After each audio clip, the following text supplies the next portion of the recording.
দেখুন মিস্টারজি, পেপারগুলো আজই রেডি চাই। আমি কিন্তু বিজনেসে কোনো রকম গাফিলতি পছন্দ করি না। নমস্কার দাদা, ভালো আছেন? হ্যাঁ ভালো আছি, আসো ভেতরে আসো।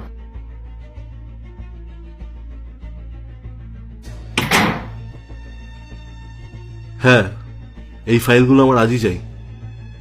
না, দুদিন পরে দিলে আমার প্রবলেম হবে। পূজা, দেখো কারা এসছে। ভাই কেমন আছিস বল, অনেকদিন আসিস না। দাদা, আমার জন্য এক গ্লাস জল নিয়ে আয় না, গলাটা শুকিয়ে কাঠ হয়ে গেছে। আচ্ছা ঠিক আছে, আমি নিয়ে আসছি। আরে ইন্দ্র, কেমন আছো তুমি? কতদিন পর দেখা।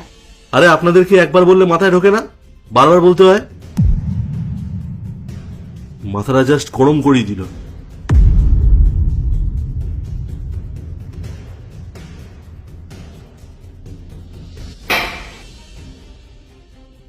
ভাই তোর বৌদিকে একবার নমস্কার পর্যন্ত করলি না।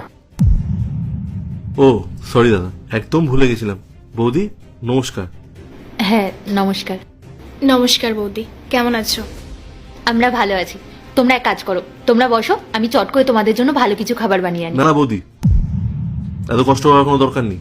আমার পাশেই একটা ইম্পর্টেন্ট কাজ আছে, তো সেখানেই বেরোতে হবে।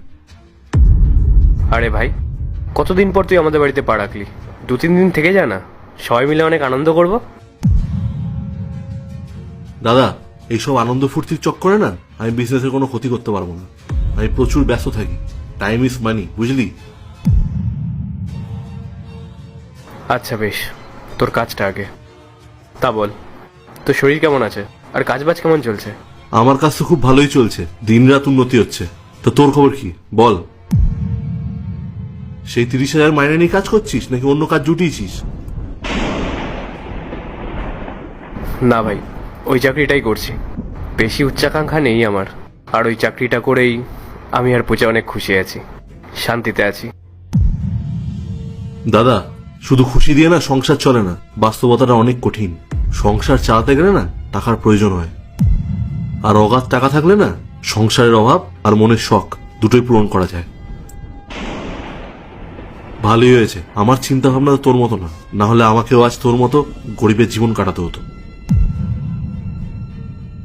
আচ্ছা দাদা, তোর ইচ্ছা করে না এই ছোট বাড়ি ছেড়ে আলিশান একটা বাংলোতে থাকতে, 4 চাকা একটা গাড়ি চড়তে? আর তুই একবার বৌদির দিকে তাকিয়ে দেখ কি অবস্থা করেছিস।